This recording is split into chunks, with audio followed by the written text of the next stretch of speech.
The sun is going down, so I don't know if what I just shot is really in the right lighting, if you can see me at all. So, this is what I get for waking up at 3:45 in the morning and then taking a nap from, like, 2 to 4 when the sun is actually up and I'm able to do things.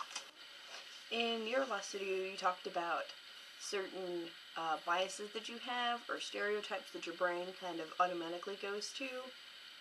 And as much as it sucks, the fact that you realize this is really good and actually really normal, like looking at it from, I guess, a psychological perspective. When we see people, the first few things that we notice about them, we'll use those to judge which kind of box that they go in, and each of those boxes has a list. And this is your schema. Schemas are formed by our past experiences and what we're told about those specific things. So, if you live your whole life with women that like shoes, you might have a section in your schema of women that they like shoes because that's what you grew up with. Additionally, if you grow up seeing that the only people that use tools on television are guys, and you don't really see much of anyone use tools in your direct vicinity, you might not consciously think, oh, only guys use tools. But if you see a woman using tools, you might feel that it's sort of weird. And that's because of sort of a more ingrained and subtle impact on your schema from, I guess, sort of the general world around you. Now, as kids, we take these schemas and kind of take it to the next level.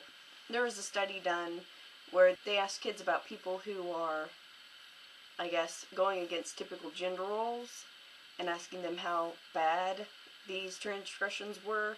And before the age of like 7 or 8, they rated things like boys wearing dresses as as just as wrong as they would lying or cheating or something that's morally wrong.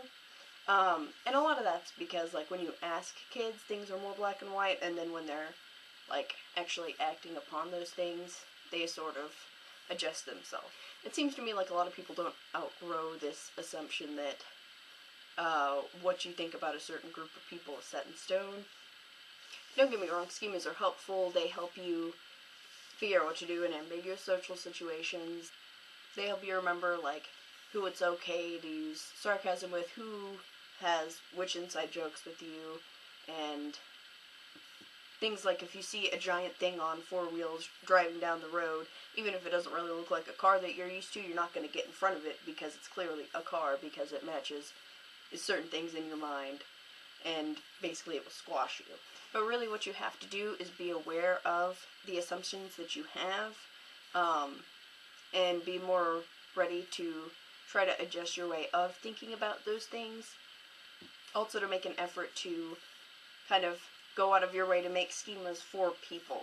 Like, don't judge them based off of a couple of things that they do, but try to take in as much as you can and assume as little as you can. Another thing that's helpful for unlearning problematic behavior and being able to adjust your schema is by intaking, I guess, more diverse media. Read more diverse books, watch more diverse movies, listen to more diverse speakers. Being more, I guess, used to certain people will make you less likely to assume things about them because your experience of them is so limited. And while we can't, like, tell people how to think about things, if only it were that easy, you can actively talk about the diverse media and try to get other people interested in it, because if they see it and they tell someone, then that person sees it and they tell someone else, and that's how things get popular. More people will have access to this media, and more people will be used to seeing different kinds of people, and will be less likely to fall into hurtful assumptions that stereotypes give us. Basically, what you're doing, being this self-aware, is absolutely important, and it's great that you're doing it, because for everyone, if you're not aware that your thinking is problematic, then you're ignoring your problematic thinking, because no one completely unlearns hurtful thinking to the point where you don't have to think about the things that you're thinking, as weird and meta as that sounds. Basically, keep up the good work, and this is pretty much all that I have. So I guess I'll see you on Friday.